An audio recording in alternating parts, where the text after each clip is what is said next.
সুপ্রিয় দর্শক, সাতক্ষীরা থেকে আসছে এক চাঞ্চল্যকর খবর। জেলা গোয়েন্দা পুলিশের সফল অভিযানে ট্রাক ভর্তি ভারতীয় অবৈধ পণ্য জব্দ করা হয়েছে, যার বাজার মূল্য 1,20,00,000 টাকার বেশি।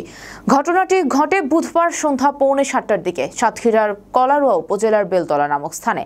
গোপন তথ্যের ভিত্তিতে জেলা গোয়েন্দা পুলিশের একটি চৌকস দল পরিদর্শক নিজামুদ্দিনের নেতৃত্বে ট্রাকটিকে অনুসরণ করে আটক করে।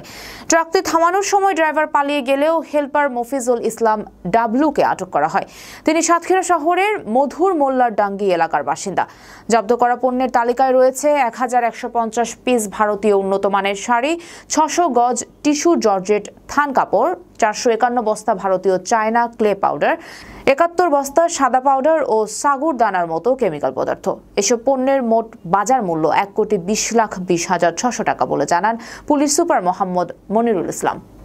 গোপন সংবাদের ভিত্তিতে জেলা পুলিশ সাতক্ষীরা জানতে পারে ভোমরা স্থল বন্দর দিয়ে ভারতীয় পণ্য সহ কতিপয় অসাধু ব্যবসায়ী কিছু জিনিস, বিশেষ করে ভারতীয় কাপড় সহ বিভিন্ন ধরনের জিনিসপত্র নিয়ে একটি ট্রাক কলারিয়ার উদ্দেশ্যে রওনা দিয়েছে।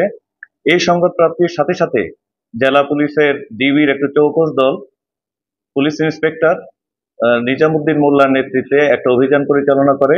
কলারোয়ার দিকে যখন এই টিম ধাওয়া করে তখন ট্রাকটি গতি রোধ করলে এই ট্রাকের ড্রাইভার পালিয়ে যায় এবং হেলপার সহ ট্রাকটিকে জব্দ করা হয়।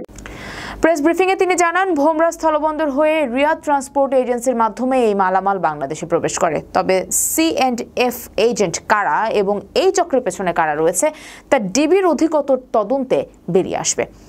বৃহস্পতিবার ভোর 4টায় ট্রাকটি সাতক্ষীরা ডিবি অফিসে নিয়ে যাওয়া হয় এবং আইনি প্রক্রিয়া শুরু হয়। মামলাটি বিশেষ ক্ষমতা আইনে দায়ের করা হচ্ছে বলে জানা যায়। প্রশাসনের পক্ষ থেকে বলা হয়েছে, চোরাচালান রোধে গোয়েন্দা তৎপরতা আরও বাড়ানো হবে। দেখছিলেন সাতক্ষীরা থেকে আবু জাফরের রিপোর্ট।